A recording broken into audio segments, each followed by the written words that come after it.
We begin this hour with new allegations that President Trump is expanding his retribution campaign beyond the Justice Department. A new report alleges Defense Secretary Pete Hegseth is using the Pentagon to wage retaliation on Trump's behalf. According to the Washington Post, a retired Army general speaking on the condition of anonymity out of fear for retaliation says after Trump won re-election, he made a list of the ways he could be attacked again. He came up with three possibilities: civil lawsuit, IRS audit, or being recalled to active duty, where he could face criminal charges under the military justice system. The report comes days after the Pentagon says it's investigating Senator Mark Kelly, who is one of 6 Democratic lawmakers, in a short video reminding service members they can refuse unlawful orders. The video was in response to the United States carrying out extrajudicial killings on alleged drug boats. Now, Republican-led committees in both the House and the Senate are breaking with the Trump administration, demanding answers for a September boat attack where Hegseth reportedly gave a verbal order to kill any survivors on board. This is what Trump said on Air Force One earlier today on whether Hegseth gave this order. I don't know anything about it. He said he did not say that, and I believe him.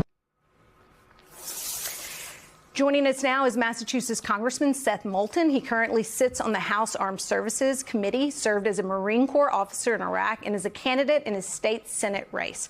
Congressman, first, I want to get your reaction to the sound you heard from Donald Trump. He seems to not believe that there would be copious record keeping of such a second tap strike, such as the one that was described in the Washington Post reporting.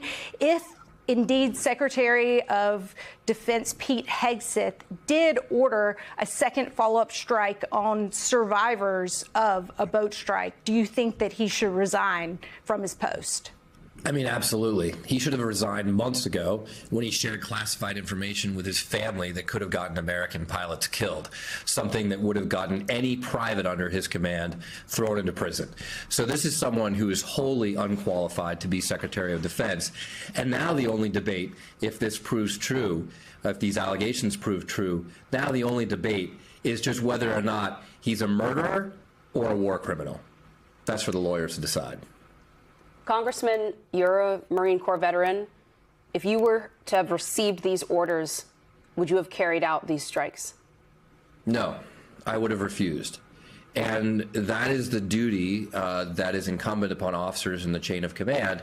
And we've heard multiple reports of officers in this chain of command who have told the administration they don't want to carry out these orders, and some of them have been removed.